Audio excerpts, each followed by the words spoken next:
श्री शिवाय नमस्तु भयम। दोस्तों, आप सभी लोग जानते हैं कि 14 दिसंबर 2024 यानी शनिवार को पड़ रही है मार्गशीर्ष माह की रोहिणी व्रत। और दोस्तों, यह वह रोहिणी व्रत है जो मार्गशीर्ष माह में पड़ने वाली रोहिणी व्रत है, क्योंकि यह शनिवार के दिन पड़ रही है और इसका बहुत ही बड़ा और विशेष महत्व होता है। पूज्य गुरु जी ने कहा है कि अगर कभी भी मौका लग जाए और मार्गशीर्ष महीने की शनिवार रोहिणी व्रत को पड़ जाए तो आप लोगों को 4 काली मिर्च के दाने वाला उपाय तो अवश्य ही करना चाहिए। इन दोनों का संयोग बहुत कम आता है। और इसी के साथ में गुरु जी ने अपनी शिव पुराण कथा में बताया है कि इस दिन आपको 4 काली मिर्च के दाने वाला उपाय तो आपको अवश्य ही करना चाहिए, क्योंकि ऐसा दिन पूरे साल में सिर्फ एक ही बार आता है। और दोस्तों, आप सभी लोग जानते हो कि शनिवार रोहिणी व्रत का अगर सबसे बड़ा कोई उपाय है तो 4 काली मिर्च के दाने वाला उपाय है। तो दोस्तों, इस शनिवार रोहिणी व्रत के दिन आप लोगों को इस 4 काली मिर्च के दाने वाला उपाय को जरूर करना है। बहुत सारे लोग होंगे जिन लोगों ने इस उपाय को ना किया हो, मतलब पूरा साल निकल गया, उन्होंने किसी भी दिन इस 4 काली मिर्च के दाने वाला उपाय को ना किया हो। पर दोस्तों, आपके पास एक आखिरी मौका बचा हुआ है जो कि 14 दिसंबर के दिन है। तो इस दिन आप लोगों को इस वाले उपाय को जरूर कर लेना है। भले ही आपने पूरे महीने भर इस उपाय को ना किया हो, पर अगर आपने इस मार्गशीर्ष महीने के शनिवार रोहिणी व्रत के दिन अगर इस वाले उपाय को कर लिया तो आपको इस उपाय को करने का वह फल मिलेगा जिसकी आपने कभी कल्पना भी नहीं करी होगी। इसीलिए आप लोग इस वाले उपाय को एक बार जरूर कर लेना है, ताकि आप लोगों के हाथ से यह मौका ना जा सके और आपको इस उपाय को करने का फल मिल सके। दोस्तों, यह उपाय पंडित जी ने अपनी अभी की ही श्री शिव महापुराण की कथा में बताया है, जिस उपाय को आज हम आपको बहुत अच्छे से समझाने वाले हैं। इस वीडियो को देखने के बाद इस उपाय को समझने के लिए आपको कोई और वीडियो को देखने की जरूरत नहीं पड़ेगी। तो चलिए दोस्तों, उपाय को शुरू करते हैं। देखिए, यह इस मार्गशीर्ष महीने के शनिवार रोहिणी व्रत के दिन यह इतना खास होता है, इतना महत्वपूर्ण होता है। देखा गया है कभी कभी बड़े बड़े पूजा पाठ अनुष्ठान से जो मनोकामना पूर्ण नहीं होते, वह मार्गशीर्ष महीने के शनिवार रोहिणी व्रत के दिन एक छोटे से उपाय करने से ही आपकी मनोकामना पूर्ण हो जाती है। और बहुत सारे लोगों ने इस उपाय को किया भी है और उनको इस उपाय को करने का फल भी जरूर मिला है। अगर आप लोग भी इस उपाय को करना चाहते हैं तो आप इस उपाय को पहले अच्छे से समझ लेना, सुन लेना, उसके बाद करना। आपको इस उपाय का फल जरूर मिलेगा। और इस उपाय को कर लेने से आपके घर में चाहे किसी भी प्रकार की दुख और समस्या क्यों ना चल रही हो, आपको उसका कारण भी नहीं पता है कि भाई यह समस्या किस कारण से चल रही है। उसका कुछ भी कारण हो सकता है, जैसे से पितृदोष हो सकता है या किसी भी तरह का मंगल दोष भी हो सकता है। तो इस दिन आप लोगों को यह वाला उपाय कर लेना है। यह एक ऐसा उपाय है जिस उपाय को अगर किसी विशेष दिन पर किया जाए तो भाई उस विशेष दिन का जो है वह तो हमें मिलता ही मिलता है, पर हमने उस दिन पर इस उपाय को किया है तो हमें उससे भी बड़ा फल मिलता है। और फल बहुत जल्दी मिलता है, क्योंकि आप इस उपाय को बहुत ही बड़े और विशेष दिन पर कर रहे हो। तो चलिए अब उपाय के बारे में बात करते हैं, लेकिन उससे पहले आप लोगों को यह जानना आवश्यक है कि आखिर यह उपाय किस समय करना है, किसको करना है और कैसे करना है। तो चलिए हम आगे आपको वीडियो में एक एक करके बता देते हैं। लेकिन उससे पहले अगर आप लोग हमारे चैनल पर पहली बार आए हैं या फिर मेरी आवाज आज पहली बार सुन रहे हैं तो हमारे चैनल को सब्सक्राइब जरूर कर लेना और इस वीडियो को लाइक करके कमेंट बॉक्स में श्री शिवाय नमस्तुभ्यम ओम नमः शिवाय जरूर टाइप कर देना। तो दोस्तों, इस 4 काली मिर्च के दाने वाला उपाय को हमें इस शनिवार रोहिणी व्रत के दिन कैसे करना है, किसको करना है, किस समय करना है और कहां पर करना है, यह सारे सवालों के जवाब आपको इस वीडियो में मिल जाएंगे। और जो यह वीडियो देखेगा भाई, उसको 4 काली मिर्च के दाने वाला उपाय जरूर करना चाहिए, क्योंकि इस दिन एक छुटकी हल्दी का भी बहुत ही बड़ा और विशेष महत्व होता है। और जब बात आ जाए हल्दी की तो यह सोने पर सुहागा वाली बात हो जाती है और यह एक बहुत ही बड़ा उपाय हो जाता है इस शनिवार रोहिणी व्रत का। तो अब दोस्तों, इस 4 काली मिर्च के दाने वाला उपाय को आखिर करना किसको है? सबसे पहले हम लोग वह बात जान लेते हैं। तो देखो, घर की जो बड़ी माताएं बहनें होती हैं, उन माताओं बहनों में से कोई भी एक बड़ी माता बहन इस वाले उपाय को कर सकती है। और दोस्तों, अगर आप चाहे तो अपने घर में से सभी सदस्यों को भी इस उपाय को करवा सकते हैं। अगर किसी व्यक्ति की खुद की कोई मनोकामना है, खुद की कोई दुख और परेशानी है जो कि वह अपने लिए ही करना चाहता है इस वाले उपाय को, तो वह खुद अपने लिए भी कर सकता है। बाकी अगर कोई घर में से ऐसा है जो कि अपने पूरे घर परिवार की सुख और शांति के लिए यह वाला उपाय करना चाहता है, तो भाई वह भी कर सकता है। उसमें भी कोई दिक्कत वाली बात नहीं है।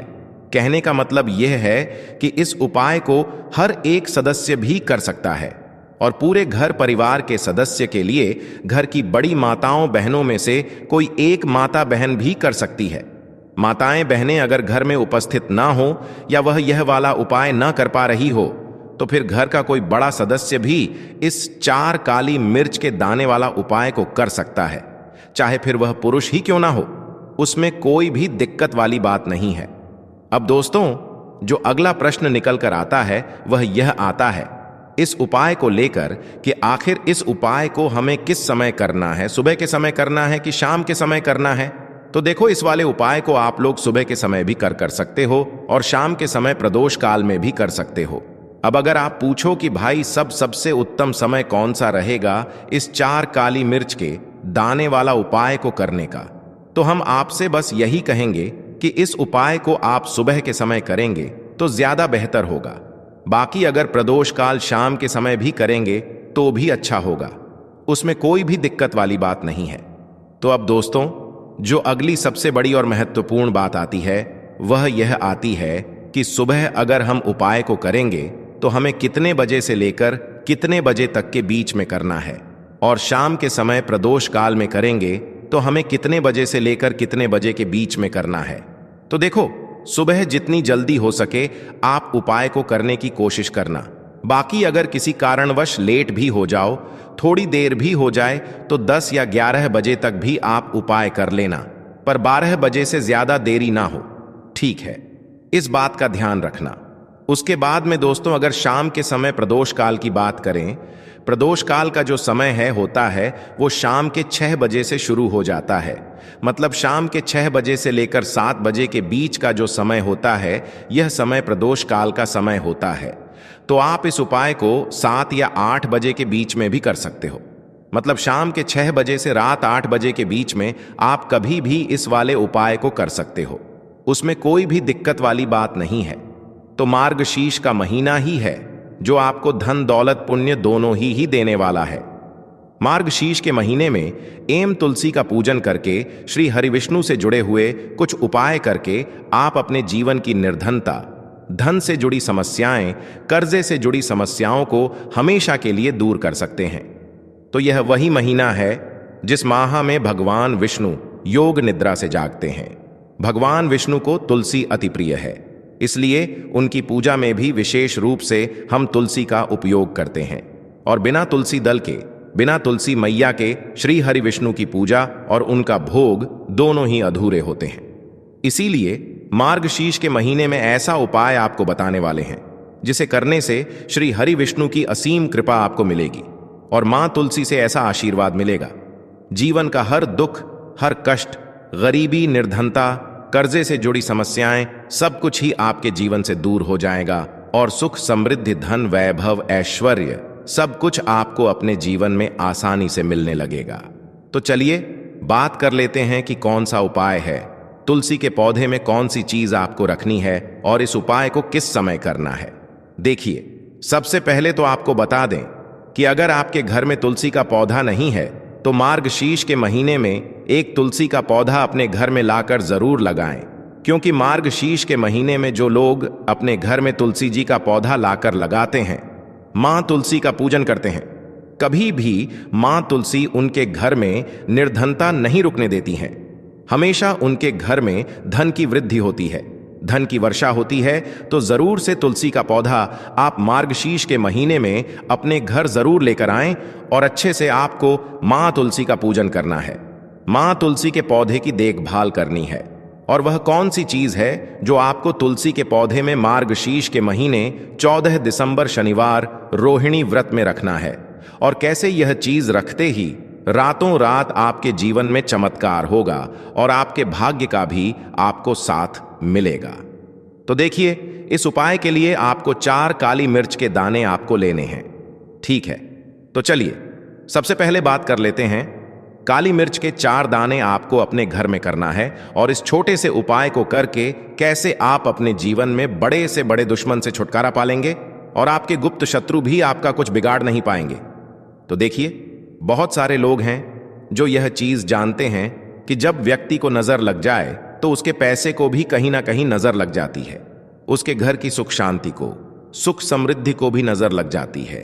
अब अपने घर से हमेशा आपको सबसे पहले नजर दोष को दूर करना है। ऐसा समझ लीजिए, जैसे ही नजर दोष आप दूर करेंगे, आपके जो गुप्त शत्रु हैं उनकी नजर का जो प्रभाव होता है वह तुरंत खत्म हो जाता है, और फिर आपको अपने जीव के कष्टों से भी छुटकारा मिल जाता है। आपको क्या करना है? 4 यहां पर काली मिर्च लेनी है। इसके छोटे छोटे 4 दाने लेंगे, एक भी दाना टूटा हुआ ना हो, यह चीज आपको ध्यान रखनी है। एक कपूर का टुकड़ा लेना है। अब यह 4 काली मिर्च के दाने आपको अपने घर में किसी भी कोने में रखकर जला देना है। ठीक है ना? एक कमरा है, कोई भी कमरा आप चुन लें, उस कमरे में जाएं। उस कमरे के एक कोने में यह 4 काली मिर्च के दाने कपूर के साथ जला दें, और फिर आपको इसकी राख को जलाने के बाद इसकी राख को अपने घर के बाहर फेंक देना है। देखिए, जैसे ही काली मिर्च के दाने कपूर के साथ आप जलाएंगे, आपके जीवन में एक चमत्कार होगा। आप देखेंगे कि आपके घर में जो अचानक से दुख आ रहे थे, जो धन को लेकर आप परेशान थे, जो पैसा नहीं आ रहा था, या घर में बीमारियां बढ़ रही थीं, या कोई ऐसा व्यक्ति आपके घर में था जो हमेशा बीमार है, चिड़चिड़ा स्वभाव है, उसका हमेशा क्लेश घर में रह रहा है, ना तो ये चीजें आपके घर से दूर हो जाती हैं, और नजर दोष अगर किसी को लगी है तो वह भी दूर होगी। और दूसरी चीज, आपके गुप्त शत्रु आपका कुछ बिगाड़ नहीं पाते हैं। जब कपूर के साथ काली मिर्च के 4 दाने आप अपने घर में जलाते हैं, देखिए, काले रंग की जो वस्तुएं होती हैं यह शनिदेव से जुड़ी हुई हैं। काली मिर्च के जितने भी उपाय होते हैं आपको बता दें, सबसे पहले तो यह तुरंत अपना असर दिखाते हैं, बहुत जल्दी यह उपाय सफल होते हैं। दूसरी चीज, आपके घर में कभी भी नकारात्मक ऊर्जा नहीं ठहरती है। जब काली मिर्च को आप अपने घर में जलाते हैं तो इस उपाय को करें, और फिर आप देखें कि आपका बड़े से बड़ा गुप्त शत्रु भी, कोई भी आपका दुश्मन होगा, वह घुटने टेक देगा। इस उपाय को करते ही उनकी कितनी भी बुरी नजर क्यों ना हो, उसका आपके ऊपर, आपके घर के ऊपर, आपके पैसे के ऊपर कोई असर नहीं होगा, क्योंकि यहां पर सीधे सीधे आपको शनिदेव का आशीर्वाद मिलेगा। तो यह पहला उपाय है। अब बात कर लेते हैं दूसरे उपाय की, जो कि शनिवार के दिन आपको करना है। देखिए, इस उपाय के लिए आपको मात्र एक लौंग का जोड़ा लेना है, यानी कि 2 फूल वाली लौंग लेनी है। साथ में आपको मात्र थोड़ा सा शहद लेना होगा, और इसी के साथ में आपको तांबे के पात्र के अंदर शुद्ध जल लेना होगा। अब देखिए, इन सभी सामग्रियों को लेकर के आपको भगवान शिव के मंदिर में पहुंच जाना है। देखें, ये उपाय आप सुबह से लेकर शाम तक कर सकते हैं। तो वह सबसे पहले तो आपके पास जो 2 फूल वाली लौंग हैं, उन्हें आपको शहद के अंदर अच्छे से डुबो है, यानी कि दोनों लौंग पर आपको अच्छे से शहद का लेपन कर देना है। अब आपको जो आपके पास एक लोटा जल है, सबसे पहले तो उसे शिवलिंग पर धीरे धीरे समर्पित करना है, और श्री शिवाय नमस्तुभयम इसका जाप करते हुए समर्पित कर देना है।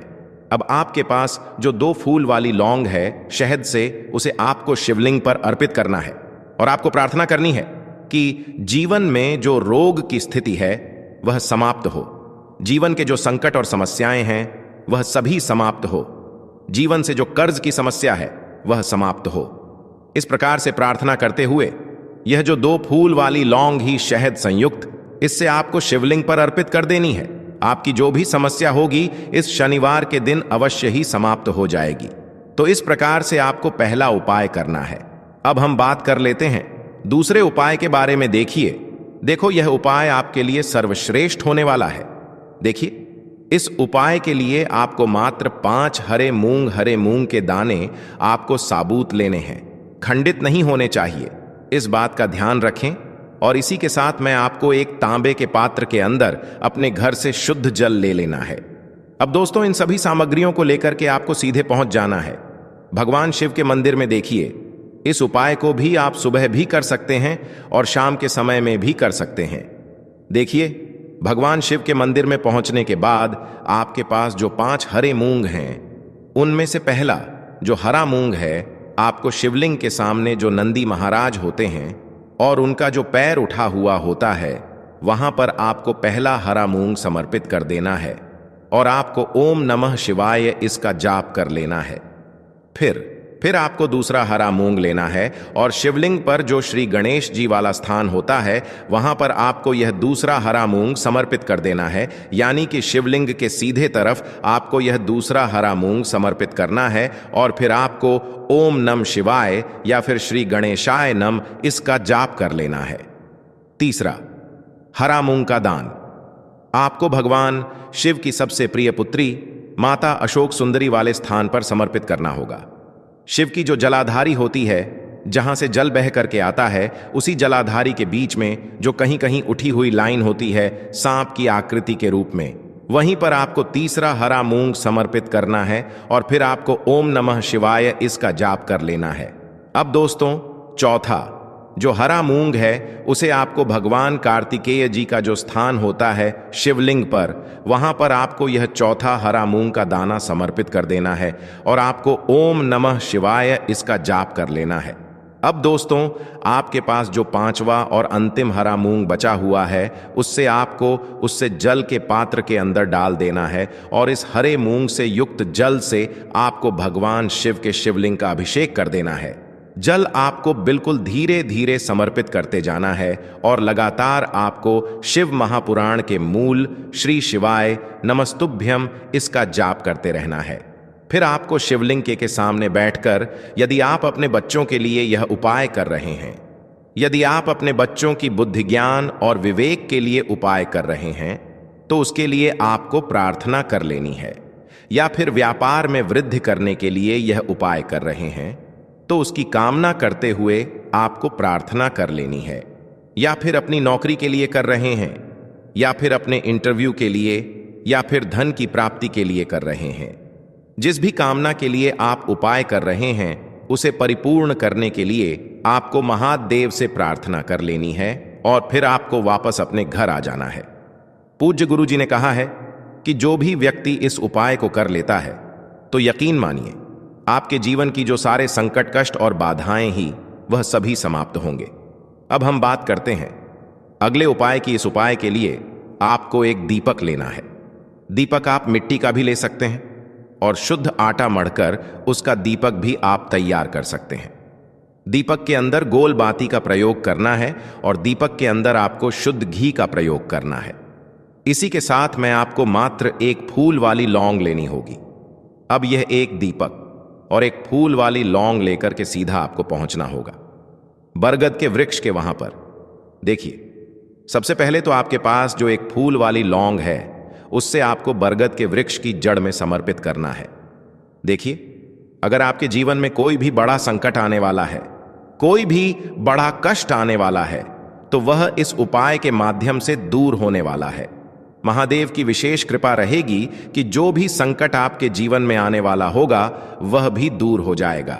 तो आपको एक लौंग समर्पित करनी है बरगद के वृक्ष की जड़ में, और वहीं पर आपको जो है गोल बाती वाला दीपक जो आप लेकर के गए हैं, उससे भी वहां पर प्रज्वलित कर देना है वटकेयर करते हुए। देखिए, जब भी आपको जीवन में इस साल लगने लगे कि आपके जीवन में कुछ भी अच्छा नहीं चल रहा है, तब भी आपको ई उपाय करना है।